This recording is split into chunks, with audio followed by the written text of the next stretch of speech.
um caso clínico de uma paciente que teve um diagnóstico de migrânia sem aura. Migrânia sem aura, quem não conhece, é um tipo de cefaleia primária, que na verdade é a migrânia, é a enxaqueca, mais comum falando.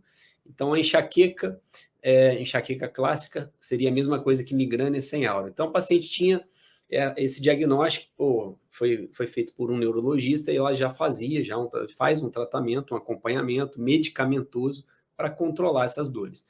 E a queixa da paciente realmente, ela tem todo o relato na tomada de história de uma migrânia realmente sem aura.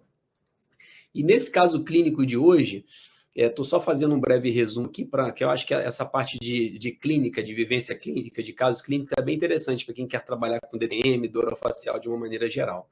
Então, especificamente essa de tomada de história da queixa do paciente, e realmente o paciente tinha toda uma sintomatologia que chegava ao diagnóstico claro dessa enxaqueca, dessa migrânia sem aura, que nada mais o paciente tinha uma dor de intensidade 8, uma dor pulsátil, e era uma dor, só que não era uma dor unilateral, o paciente tem uma dor bilateral. A dor ela é exacerbada com atividades físicas, a paciente tem náusea e tem vômito durante as crises de cefaleia e tem também fotofobia e fonofobia, ou seja, aversão à luz e aversão a falar durante as crises das dores de cabeça, da cefaleia. Tá? Então, ela se enquadra, você consegue fechar dentro dos critérios para diagnóstico de cefaleia primária, de migrânia, você consegue fechar o diagnóstico para migrânia. Então, essa mesma paciente, ela procurou uma das nossas alunas e falou, o profissional me indicou aplicar toxina botulínica para aliviar essa sintomatologia minha, porque o tratamento medicamentoso não está tendo sucesso, a gente já fez inúmeras alternativas e não conseguimos um resultado interessante no meu caso, então ele me sugeriu aplicar toxina botulínica. Como a minha aluna já é uma aluna mais antiga no curso, então ela já tem mais vivência, ela falou, não, faz o seguinte, vai lá no curso nosso e vamos fazer uma avaliação clínica. E nessa avaliação clínica, ela mesma percebeu, por meio dessa tomada de história, mais a avaliação clínica roteirizada dessa metodologia que a gente utiliza, que é o Expand DTM, ela conseguiu chegar ao diagnóstico de uma cefaleia atribuída a DTM, que é uma cefaleia secundária, ou seja, a causa primária da dor do paciente é a disfunção temporomandibular e ela tem uma cefaleia secundária a essa dor. E, ao mesmo tempo, a paciente também tem essa migrânia sem aura, ou seja, a paciente ela tem duas doenças atuando ao mesmo tempo. Ela tem a migrânia sem aura, que já tinha sido diagnosticada por um neurologista, e ela tem também a cefaleia atribuída a DTM, que é um dos subtipos lá de desordens dolorosas da disfunção temporomandibular.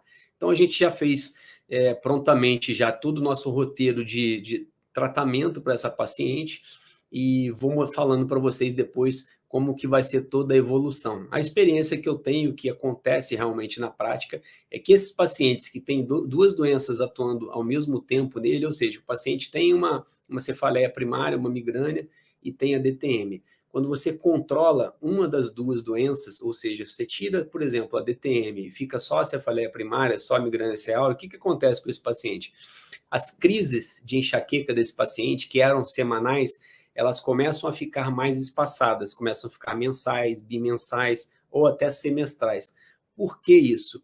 Quando você tem duas doenças atuando ao mesmo tempo e doenças que geram impulsos nervosos para a dor chegar ao sistema nervoso central e ser percebida, quanto maior a quantidade de impulsos nervosos que chega no sistema nervoso central, o que acontece com esse cérebro do paciente? Ele começa a ter o que a gente chama de sensibilização central, e você tem, dentro de qualquer indivíduo, o que a gente chama de limiar de dor.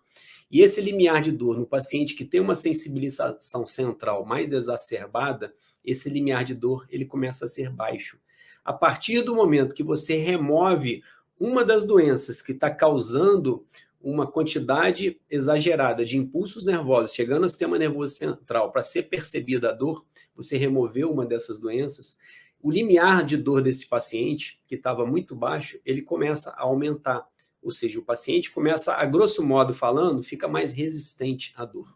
Então, isso é uma coisa que acontece, e essa doença de base, essa cefaleia primária, a enxaqueca que ele tem, ela começa a ficar mais espaçada por isso. Então, uma situação clínica que acontece corriqueiramente, e foi um caso clínico que chegou hoje para a gente, achei interessante compartilhar com vocês.